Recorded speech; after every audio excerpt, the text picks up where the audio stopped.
Buenos días, buenas tardes o buenas noches. El presente trabajo va a tratar sobre el código Hamming y CRC, dirigido a la materia de Fundamentos Digitales IN 112 de la docente magíster Sara Yuhrakama.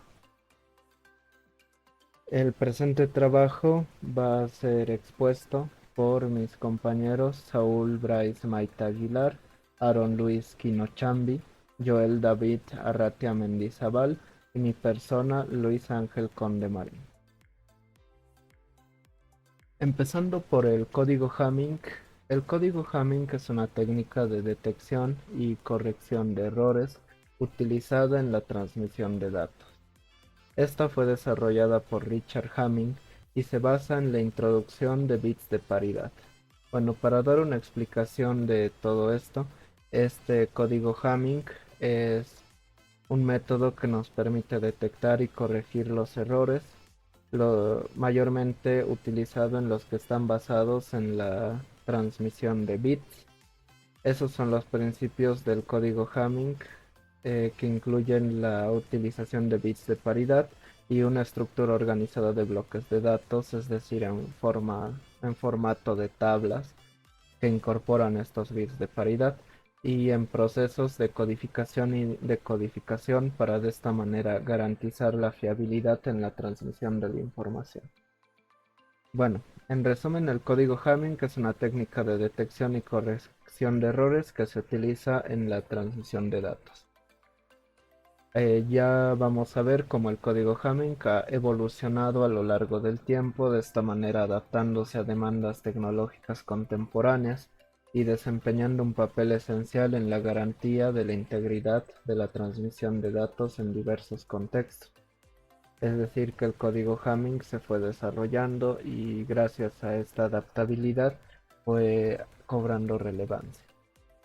En cuanto a su historia, como dije, fue creada por Richard Hamming, al cual le debe su nombre, en la década de 1950, como una forma de corregir automáticamente los errores introducidos por los lectores de tarjetas perforadas. Hamming se inspiró en los códigos de paridad, que consisten en añadir un bit extra de datos para indicar si el número de unos es par o impar. De esta manera, el código Hamming se basa en estos códigos de paridad para detectar errores de un solo bit. Bueno, Hamming en un principio, como dije, lo desarrolló para esto, pero gracias a que el código fue tan versátil y útil y aplicable en distintos contextos, se pasó a diseñar un concepto diferente en el cual eh, el concepto de paridad se basaba a varios bits, de esta forma que se pudiera identificar y corregir la posición del bit erróneo. Y así nació el código Hamming 7.4, que agrega 3 bits de paridad a 4 bits de datos y que puede detectar y corregir errores de un solo bit. Y gracias a esta versión en sí es que el código Hamming fue evolucionando y desempeñándose en distintos papeles, ayudando así a verificar la garantía de la integridad de transmisión de datos. Ahora, yéndonos un poco hacia la importancia en la detección y corrección de errores, como dije, el código Hamming a este punto ya con su versión más versátil y útil, había ayudado ya, o sea, ya era un método bastante útil para detectar y corregir errores, y de esta manera fue cobrando más relevancia en cuanto a la transmisión de datos y la corrección de los mismos. Las contribuciones de Hamming mejoraron la fiabilidad y eficiencia de sistemas de comunicación y también inspiraron el desarrollo de códigos más avanzados. Es tan versátil y sigue siendo un elemento tan esencial en diversas aplicaciones que se utiliza en satélites hasta memorias RAM. De esta manera demostrando la vigencia y relevancia de las ideas visionarias que tuvo Richard Hamming.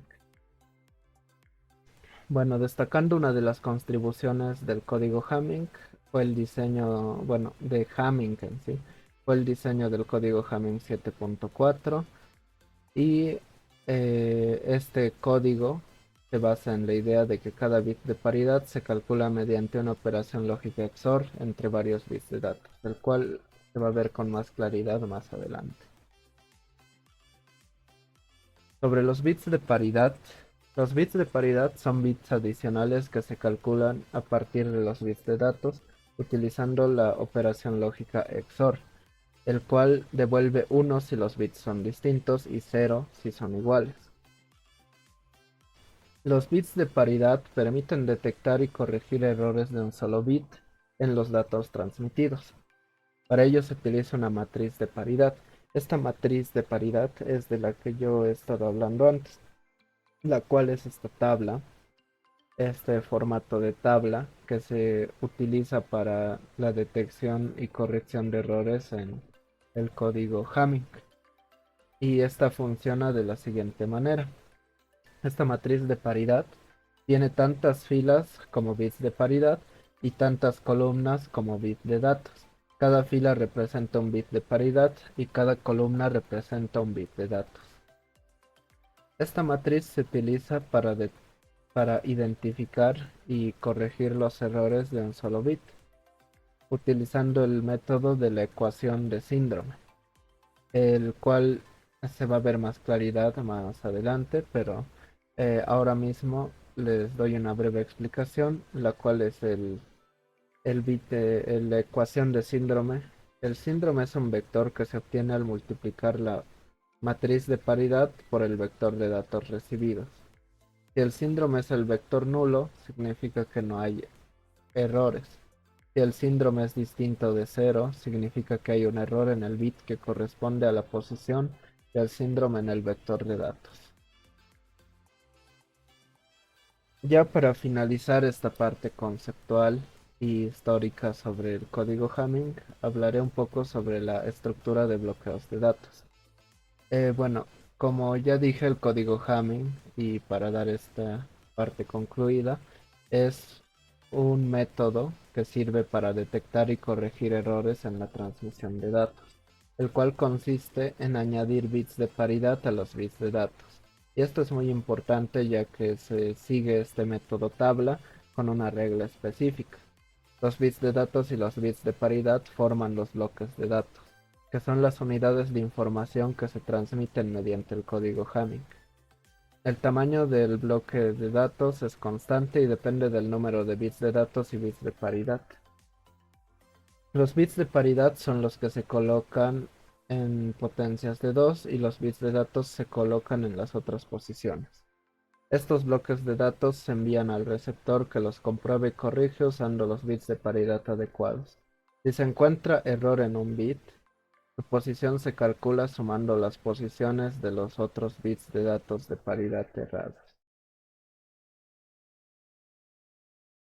Hola a todos, mi nombre es Joel y a continuación voy a hacer una breve presentación sobre cómo funcionan los códigos Hamming, debido a que a la hora de trabajar con datos puede ser que algunos bits se corrompan, por ejemplo a la hora de transferir o a la hora de almacenar la información corrompida de algún bit.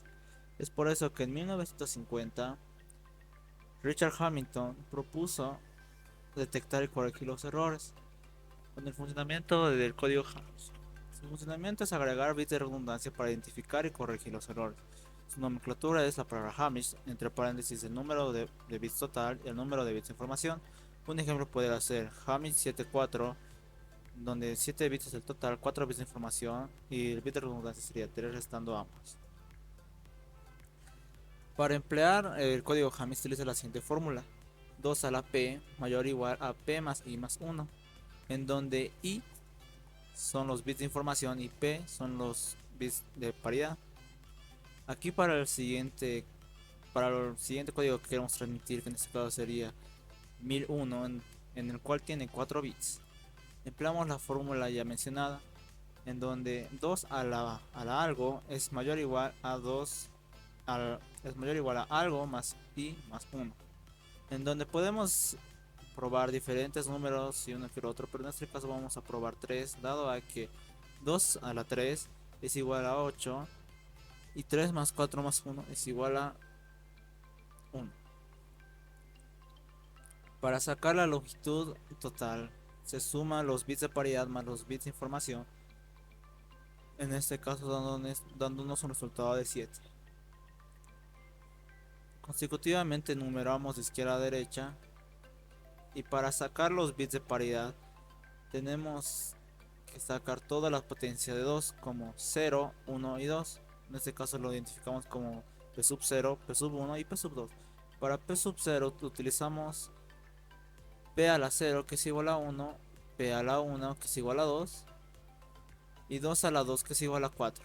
En este caso luego movemos los bits de paridad a donde corresponden en su correspondiente espacio. Y aquí la pregunta es, ¿qué hacemos con los bits de información? Pues con los bits de información los acomodamos de izquierda, de derecha a izquierda, empleando igual las posiciones. Para identificar qué bits de información van en cada espacio, nos vamos al código inicial y lo identificamos de izquierda a derecha. Este caso sería 1 y sub 3, 0 y sub 2, 0 y sub 1 y 1 y sub 1. Consecutivamente lo alineamos de derecha a izquierda. Para sacar los bits de paridad, utilizamos la siguiente tablita, en donde P sub 0 es igual a 1, entonces vamos intercalando de 1 en 1. En este caso sería 0, 1, 0, 1, 0, 1 y 0, 1. En P sub 1 lo mismo.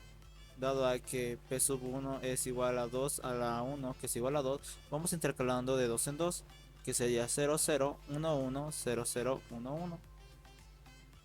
En donde lo siguiente sería para P sub 2, que P sub 2 es 2 a la 2, que es igual a 4, y vamos intercalando de 4 en 4. 0, 0, 0, 1, 1, 1. Consecutivamente ya nos damos cuenta que solo tomamos en cuenta para la hilera de P sub 0 todos los lugares donde haya 1, que va a ser todo lo que va a tomar en toda la posición que va a tener su P sub 0. Este caso sería 1, 3, 5 y 7.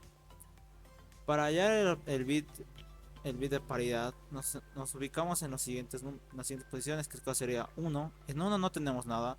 En 3 nos damos cuenta que tenemos un 1. En 5 no tenemos nada. En 5 tenemos un 0.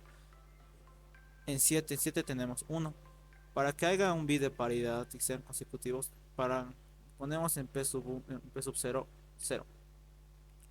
Hacemos lo correspondiente para los siguientes bits. Para P sub 1, donde tiene la posición 1 es en 2, en 3, en 6 y en 7.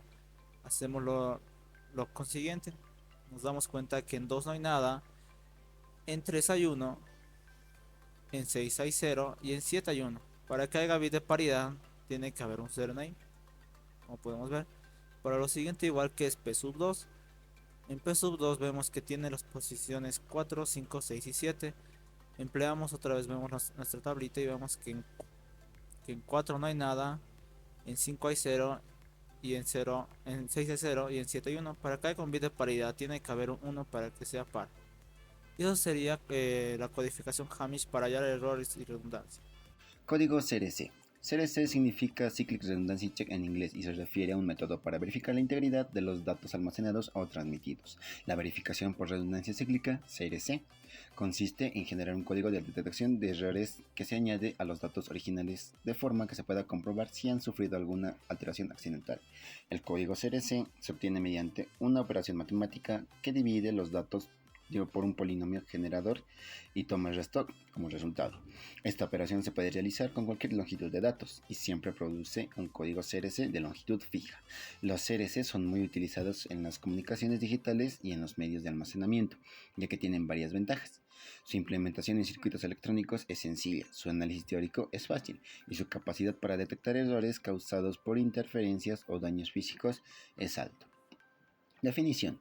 ¿Qué es y cómo funciona el código redundante cíclico?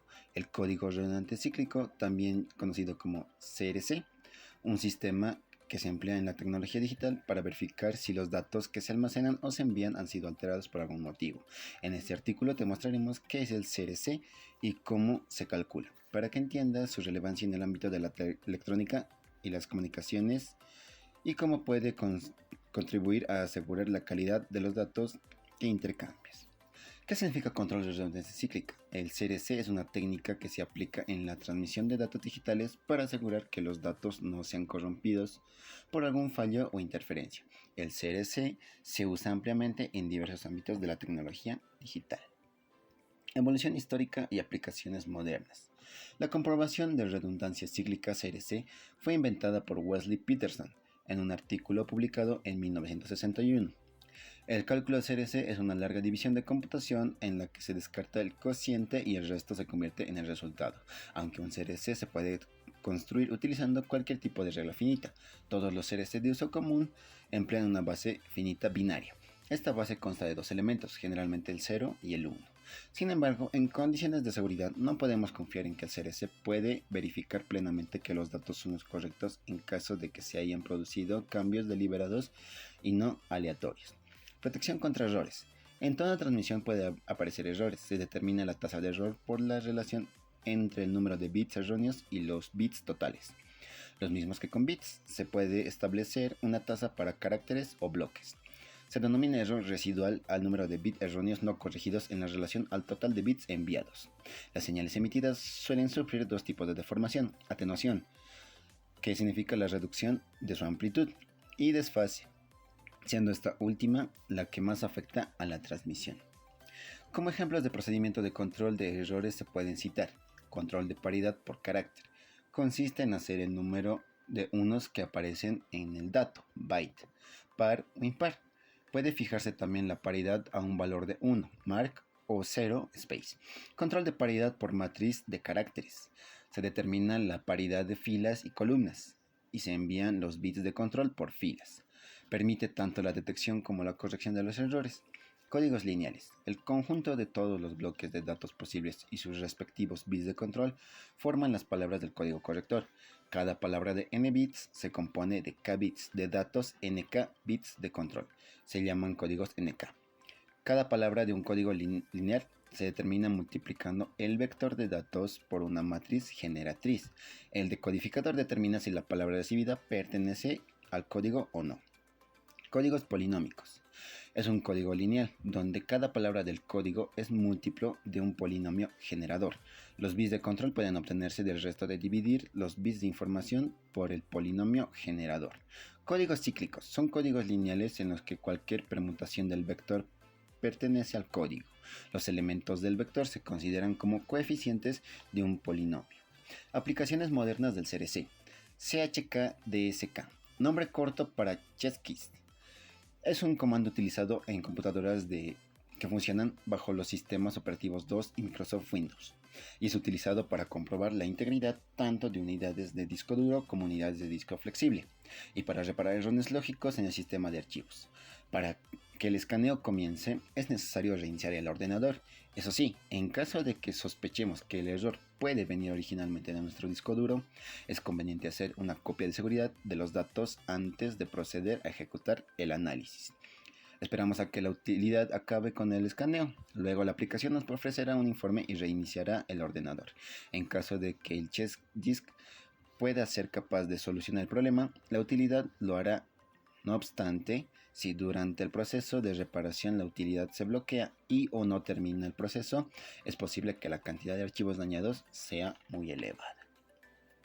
Ejecutando SFC Scan.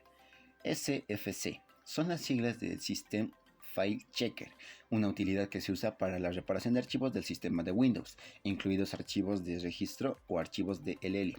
Esta opción es muy útil cuando un sistema de archivos corrupto o algún archivo de registro en sí sea el culpable del error de redundancia cíclica. Esta utilidad es capaz de encontrar el problema existente en el archivo y reemplazarlo por uno nuevo. El proceso tiende a tardar entre 5 a 20 minutos, lo que dependerá del tamaño y del volumen de los archivos a analizar. Implementaciones y aplicaciones del CRC. 1. Comprender la importancia de elegir el algoritmo CRC adecuado. Elegir el algoritmo CRC, verificación de redundancia cíclica, adecuada para su aplicación es un paso crucial para garantizar la precisión de los datos. Los algoritmos CRC son ampliamente utilizados en diversos campos como las telecomunicaciones, protocolos de red, sistemas de almacenamiento y detección de errores en general. 2. Considere los requisitos de la solicitud. Al elegir un algoritmo CRC es vital considerar los requisitos específicos de su aplicación. Diferentes aplicaciones pueden tener diferentes prioridades, como velocidad, capacidad de detección de errores o compatibilidad con sistemas existentes. Por ejemplo, en un protocolo de red de alta velocidad puede ser crucial seleccionar un algoritmo CRC que ofrezca un buen equilibrio entre capacidad de detección de errores y eficiencia computacional. 3. Evaluar las capacidades de detección de errores. Uno de los propósitos principales del uso de un algoritmo CRC es detectar con precisión errores en la transmisión de datos.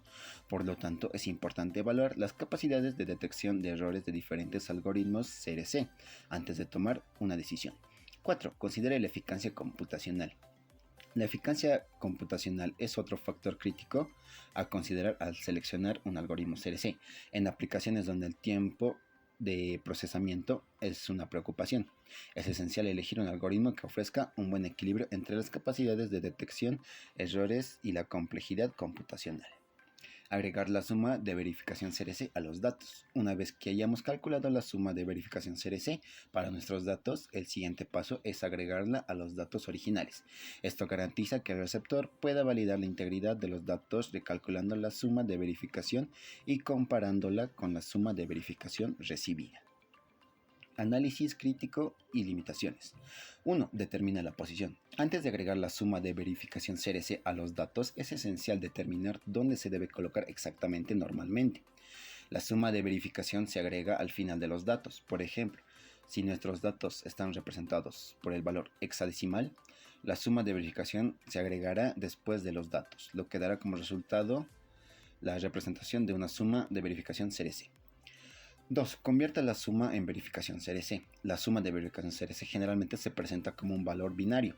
Sin embargo, es necesario convertirlo a un formato compatible con el formato de datos. Por ejemplo, si nuestros datos están en formato hexadecimal, la suma de comprobación CRC también debe convertirse a hexadecimal antes de agregarla. 3. Agregue la suma de verificación CRC. Una vez que la suma de verificación CRC se convierta al formato apropiado, se puede agregar a los datos. Esto se puede hacer simplemente concatenando la suma de verificación al final de los datos. Por ejemplo, si nuestros datos son OX, AB, CD, EF y la suma de comprobación CRC es 0x12, agregar la suma de comprobación diaria para resultado 0x ABC DEF12.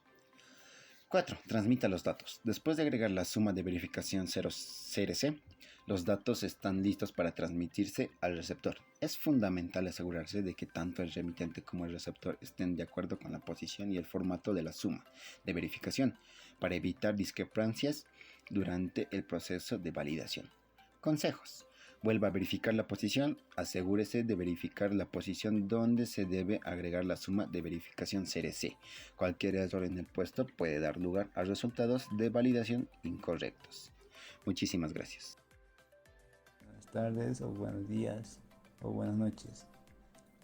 Voy a hablar sobre los ejemplos prácticos y comparación con otros métodos.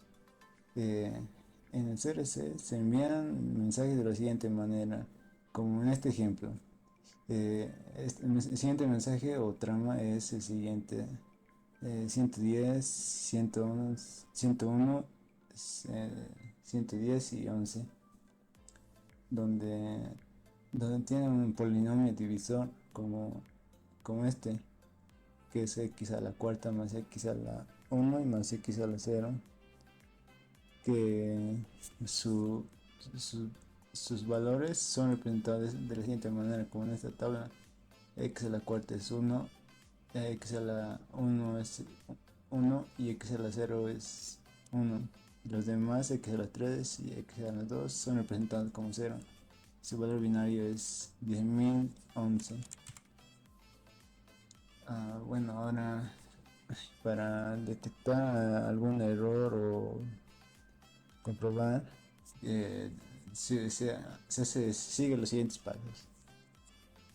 Primero tenemos que tomar en cuenta que las operaciones que vayamos a hacer se van a hacer en base a la puerta lógica XOR, donde es donde A y B que son 0, 0, donde los valores son iguales, van a ser 0, Los que son desiguales van a ser 1.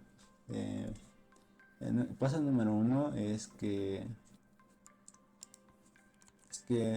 tomamos el valor binario de la función g de x o del generador, polinomio generador, y eso lo dividimos con el, con el mensaje o la trama. El paso 2, agregamos los n bits menos 1, en este caso 4 ceros, porque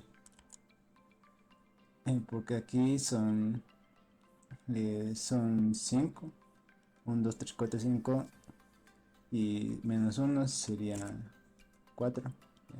Agregamos 4 ceros. Paso 3, ya completamente lo dividimos con todos esos números agregados. Y aquí el ejemplo, aquí el ejemplo.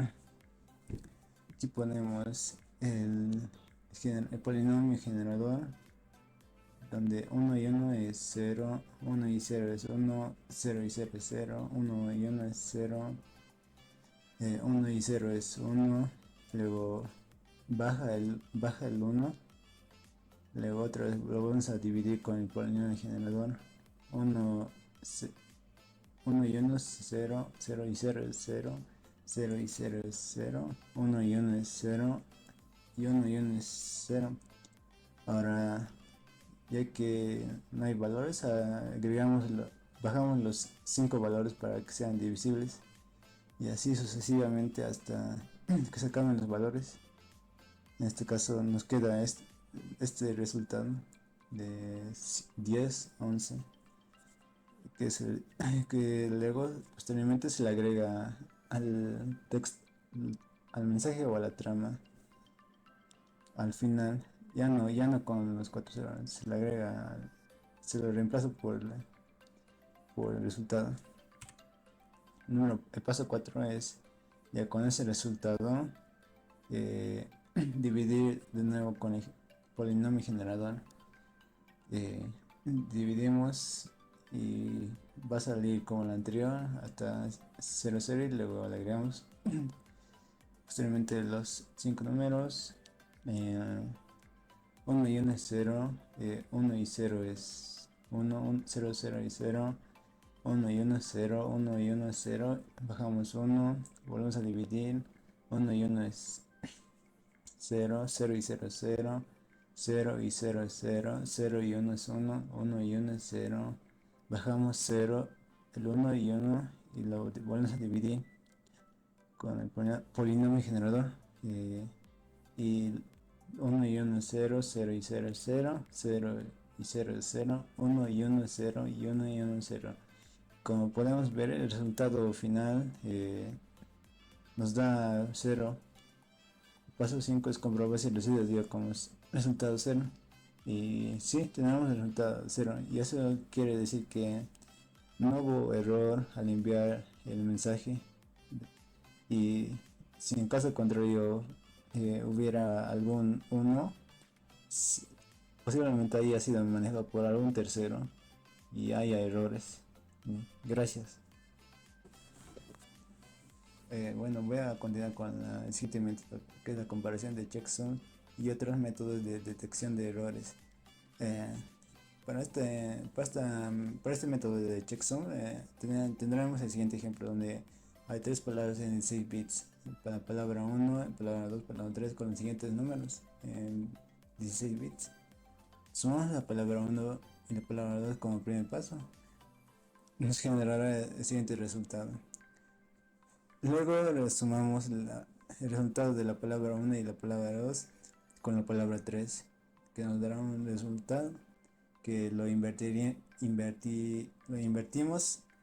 como el complemento a 1 y nos da el siguiente resultado.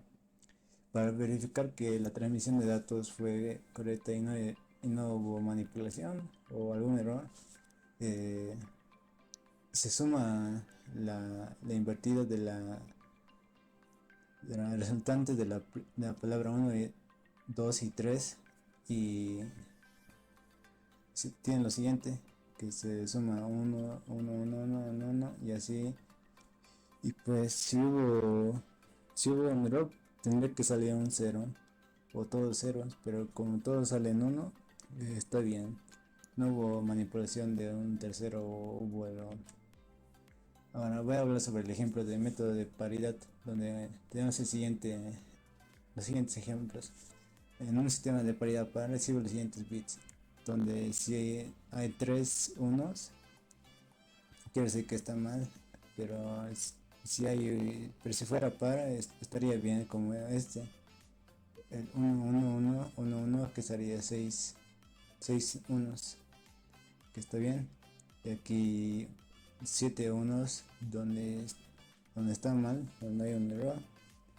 Ahora en el sistema de paridad impar recibe los siguientes bits, donde 1 1 y 1 son 3 bits en este ejemplo, que está correcto, y aquí 1 1 que es impar, que está bien, mientras que si hay algún par, pues está mal, como en este que son 4 unos, está mal, y aquí hay 7